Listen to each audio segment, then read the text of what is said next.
우리나라는 투사와 전사가 필요합니다. 자유민주주의와 시장경제를 지키기 위해서 죽을 각오로 싸울 수 있는 청년 정치인이 필요한 것입니다.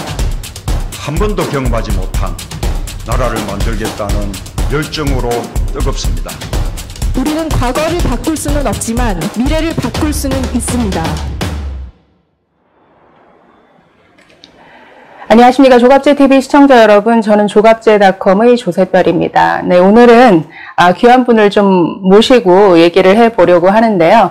네, 요즘 지난 4.7 재보궐선거 이후에 이 MZ세대, 2030 세대에 대한 언론의 관심이 참 높습니다.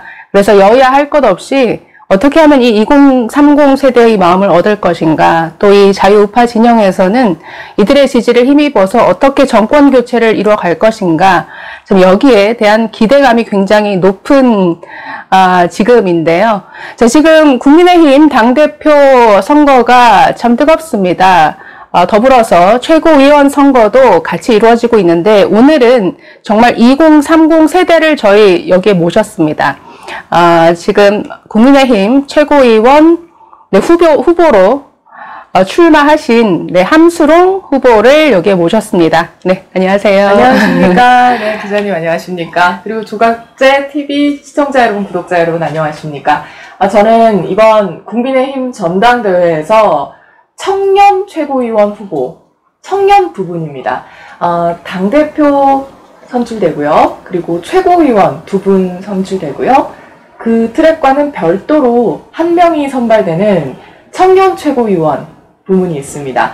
저는 그중에서 청년 최고위원에 출마한 국민의힘 함슬옹 청년 최고위원 후보라고 합니다. 반갑습니다. 반갑습니다. 네, 네. 반갑습니다. 네. 바쁘신 와중에 이렇게 또 출연해 주셔서 저희도 영광인데요. 아닙니다. 저야말로 이렇게 불러주셔서 너무 영광이고요. 조갑제TV 시청자 여러분들께 이렇게 인사를 드릴 수 있어서 너무너무 행복하고 또 너무너무 기쁩니다. 반갑습니다. 네, 지금 한창 바쁘시죠? 네, 사실은 7일, 8일로는 모바일 투표가 있었고요. 지금은 ARS 투표가 아마 쫙 돌아가고 있을 것 같아요. 네, 그래서 저는 또 우리 시청자분들께도 저라는 사람 인사도 좀 올리고 싶었고, 그래서 이곳 나오게 됐습니다. 네, 이번에 최고위원 후보로 이제 5명이 나오셨죠. 청년 최고위원 후보로. 저희가 5분의 그 연설도 보고 토론회도 봤는데, 5분 모두 각자의 어떤 역량들이 다들 뛰어나시고, 또 참 말씀도 잘하시고, 그래서 참 보는 내내 굉장히 기뻤습니다. 어쨌든 본인에 대해서 함수롱 후보에 대해서 이제 궁금해 하실 분들이 많으실 것 같은데, 간단하게 좀 프로필을 스스로 좀 소개 좀 부탁드릴게요. 네, 보시니까 제가 그냥 검색해서 본 걸로는 이화여대 나오시고 지금 연세대에서 대학원 재학 중인 것으로 알고 있는데 그 외에 어떤 일을 해오신 분인지 좀 알고 싶습니다. 네, 저는 1988년 올림픽 동의입니다. 올림픽 세대에 태어난 사람이고요. 저는 88년도에 경상북도 경주시에서 태어났고, 그곳에서 초등학교, 중학교, 고등학교를 모두 나오고, 그 다음 이제 서울로 온 케이스입니다.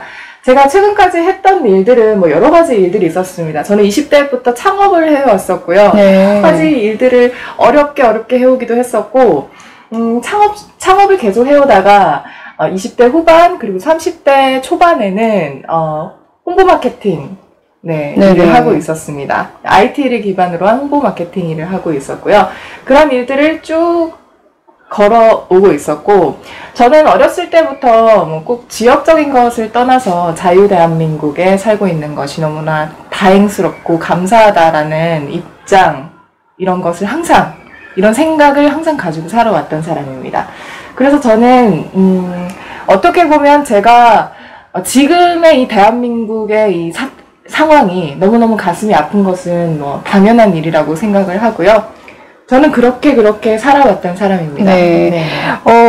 2030 세대 모르겠어요. 저도 지금 20대가 된 딸이 있는데 어떻게 보면 정치에 관심이 없는 세대처럼 보이기도 하고 사실은 잘 모르겠어요. 저도 40의 끝 무렵에 있는 사람인지라 그래서 참 궁금하긴 한데 어떻게 정치에 관심을 가지고 이 정치에 뛰어들게 되었는지 그리고 왜 하필 국민의힘이라는 곳을 선택하게 되었는지가 네. 저는 궁금하거든요.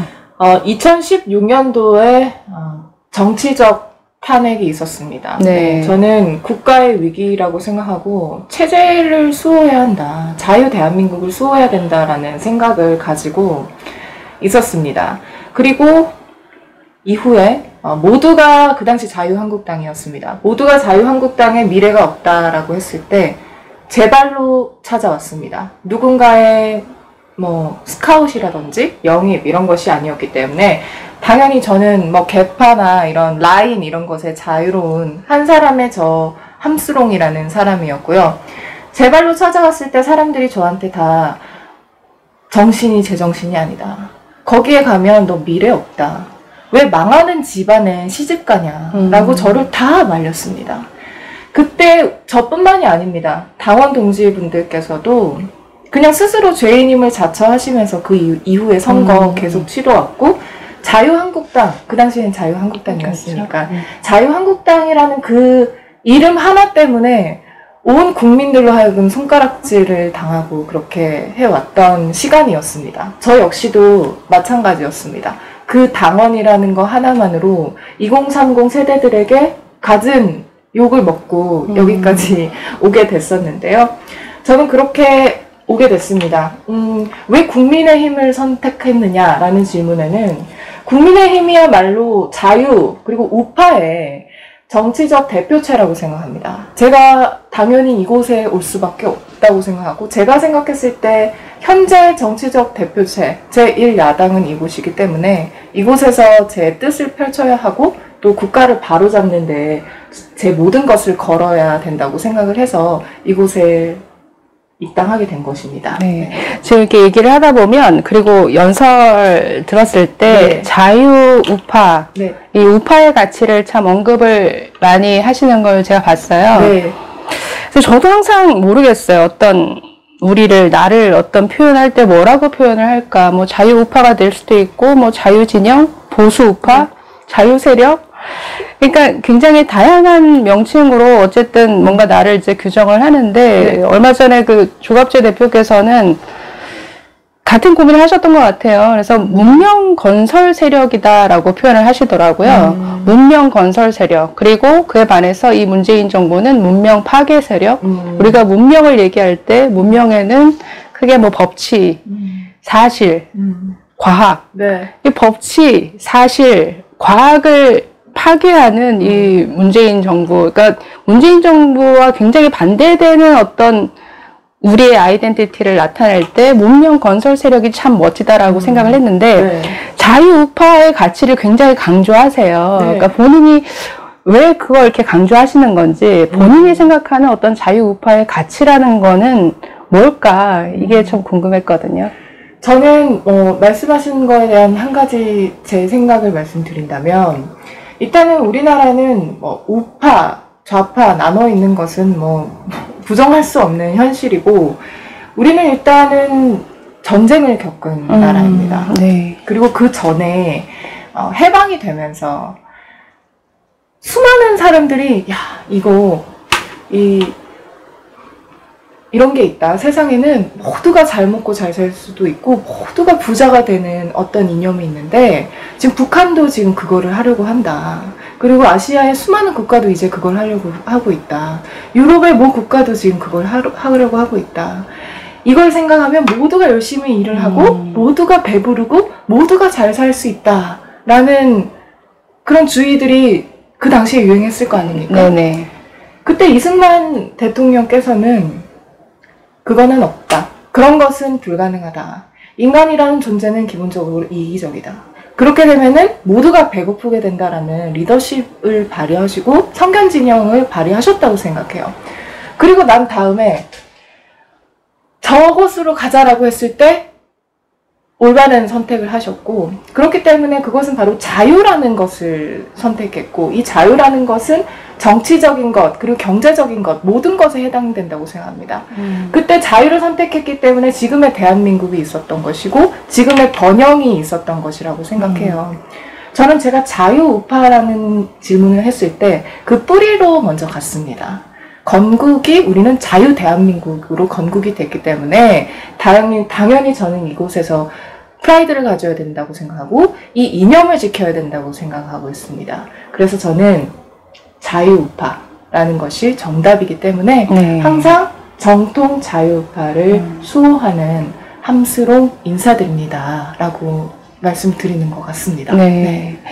그럼 여기에 더해서 어떤 자유우파의 어떤 가치를 어떤 우리 뿌리에 기반해서 어떤 정치를 하겠다. 이제 그 정치라는 게 그 가치가 어쨌든 당으로서는 어떤 정책으로 표현이 되는 거잖아요. 그럼 청년 최고위원으로서 나는 자유우파의 가치를 중요하게 여기는 사람으로서 어떤 청년 최고위원이 되면 청년들을 위해서 아니면 이 나라를 위해서 난 이런 정책만큼은 정말 필요하다고 생각한다 라고 생각하시는 게 있으신가요? 저는 뭐 정책도 당연히 중요하고 또 조금 전에 말씀드렸던 이념 뿌리를 먼저 확고하게 하고 난 다음에 정책적인 것들을 준비해야 된다라고 말씀을 항상 드리고 있습니다.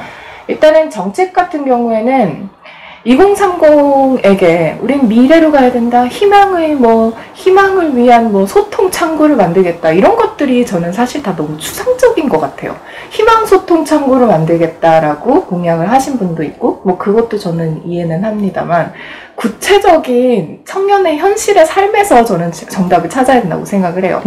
저 같은 경우에는 지금 대학원을 재학 중인데요. 사실은 1년 동안 학교에 가서 변기에 물 한 번 못 내려봤습니다. 그게 무슨 말이냐면 코로나 시대이기 때문에 학교를 가지 않거든요. 그 줌이라는 게 있습니다. 그 줌이라는 온라인 동영상으로 강의를 듣는데요.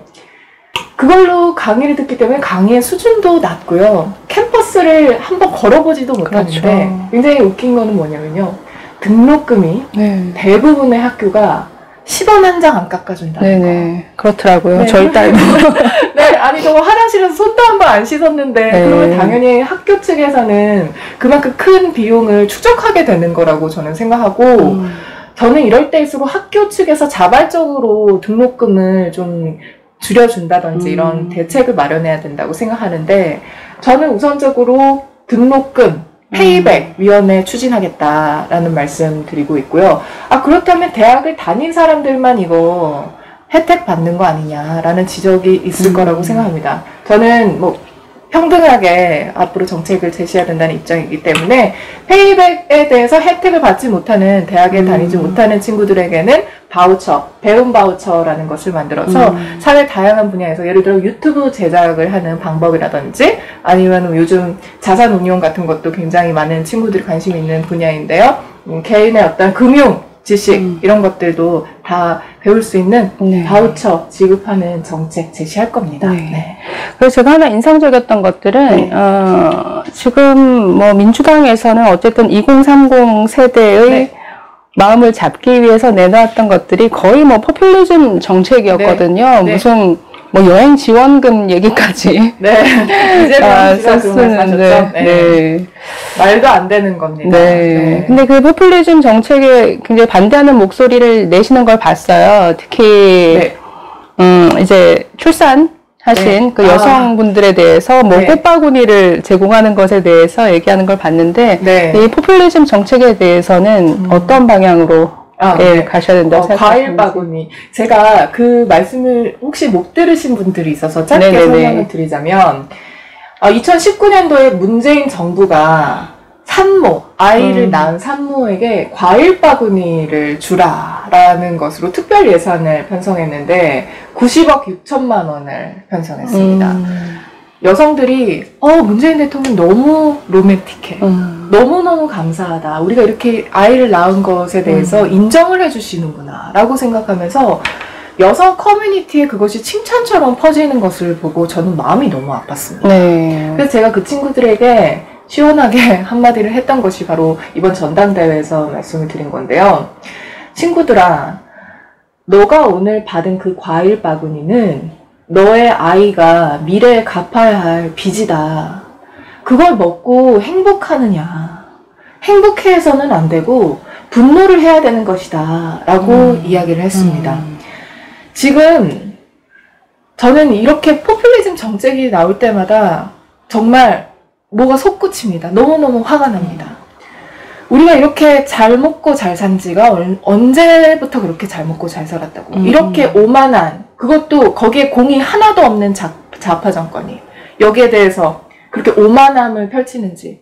산업화 세력의, 산업화 시대에 공인 것이고, 기업과 대한민국 국민의 피와 땀과 눈물의 공을 자신들이 뭔데 이렇게 자신들에게 유리한 표 정책으로 그런 것을 쓰는 건지 저는 너무너무 화가 나고, 특히 포퓰리즘 정책에 우리 청년들이 분노해야 되는데 그 언발에 오줌 누면 따뜻하잖아요. 근데 결국에는 그게 전부 얼어붙어서 나를 더 괴롭히게 되는데 여기에 분노하지 못하는 청년들이 너무 많고 저는 그것이 너무 슬프고 걱정되고 이런 마음 가득합니다. 포퓰리즘 정말 멈춰야 되고, 특히 이상하게 지금 우리 국민의힘 내에서 지원금 주자라고 주장하는 이상한 우리 정당의 이념과 가치에 전혀 맞지 않는 그런 말씀하시는 분 있으십니다. 예전부터 비판해왔고 견제하고 있습니다. 제가 청년 최고위원 후보이지만 청년 최고위원이 된다면 우리 당에서만큼은 청년에게 지원금 주자, 돈 주자라는 거 이거 막아야 될 것 같습니다. 저는 다행히 그래도 2030 세대가 참 영리한 세대라는 게 드는 게, 지난 4.7 보궐선거에서 어쨌든 그 표가 여당으로 안 갔어요. 여당에서 많은 뭐 그런 포퓰리즘 정책들을 내놨음에도 불구하고 실질적으로 현금도 지원이 됐죠, 많이. 어쨌든 그게 2030 세대들에게 그래도 통하지 않는다라는 점을 확인한 것 같아서 한편으로는 다행이었는데, 거기에 어떻게 보세요? 거기에 대해서는 이렇게 좀 정의를 할 수 있을 것 같습니다. 우리 2030 세대들은요, 이기심보다 정의가 앞선 세대입니다. 알기만 하면, 깨우치기만 하면, 정확한 정보로 우리가 판단만 하게 된다면 우리 2030 세대들은요, 이기심보다 정의를 선택할 것입니다. 2030 세대를 하고 따로 있는 것이 아닙니다. 지금 뭐 60, 70, 80 분들도 언젠가는 2030이셨을 것입니다. 그분들도 항상 그 자신들의 인생에서 이기심보다는 정의와 애국을 선택하셨던 분들이십니다. 지금의 2030도 마찬가지입니다. 우리는 한 뿌리입니다. 다행히 이번 4.7에서 우리가 성공했지만 이걸로는 저는 부족합니다. 다가오는 대선은 이것과는 차원이 다른 큰 저는 전쟁이라고 생각합니다. 저는 이것을 체제수호 전쟁이라고 표현하고 있습니다. 여기에서는 반드시 정말 많은 2030 청년들이 이기심이 아닌 정의를 선택할 수 있도록 우리의 목소리와 우리의 가치를 확실히 바로잡고 우리의 목소리를 모아가야 될 것 같습니다.